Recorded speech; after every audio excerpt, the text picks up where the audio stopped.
हर घर तिरंगा একটি সরকারি প্রচার অভিযান যার লক্ষ্য হলো ভারতের প্রত্যেক বাড়িতে জাতীয় পতাকা উত্তোলন করা এবং স্বাধীনতার প্রতি শ্রদ্ধা জানানো।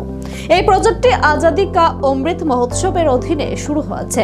এর মাধ্যমে নাগরিকদের জাতীয় পতাকার প্রতি ব্যক্তিগত ও আনুষ্ঠানিক সম্পর্ক স্থাপন করতে উৎসাহিত করা হয়। এই প্রচারের মাধ্যমে জাতীয় ঐতিহ্য ও গর্বের অনুভূতি জাগ্রত করা হয়।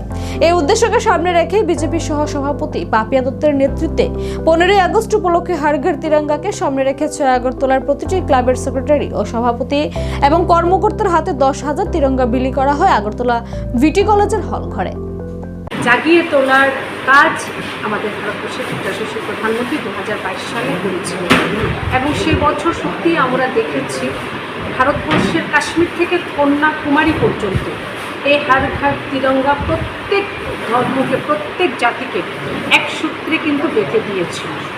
এই বছর আবার অপারেশন সিন্দুরের সফলতা এটাকে একটি নতুন মাত্রা দিয়েছে।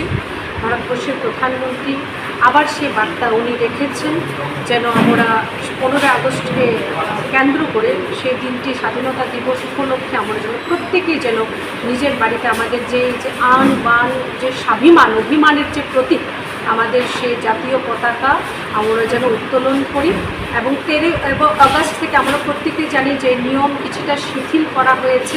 13 আগস্ট থেকে আমরা প্রত্যেকে বাড়িতে এই পতাকা আমরা উত্তোলন করতে পারি এবং উনি আরও সেটা আহ্বান রেখেছেন যেন আমাদের বাড়িতে যারা শিশু আছে তাদেরকে দিয়ে যেন আমরা চেষ্টা করি এবার পতাকা যেন উত্তোলন করানো।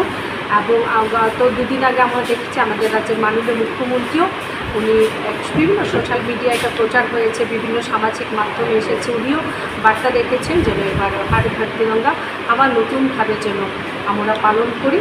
এবং এই উদ্দেশ্যকে সামনে রেখে আজ আমরা 6 আগরতলা বিধানসভা কেন্দ্রের অন্তর্গত যে প্রত্যেকটি ক্লাব আছে, প্রায় 38টি রেজিস্টার্ড ক্লাব আছে, সে প্রত্যেক ক্লাবের যারা প্রেসিডেন্ট আছেন, যারা সেক্রেটারি আছেন বা কর্মকর্তা আছেন তাদের হাতে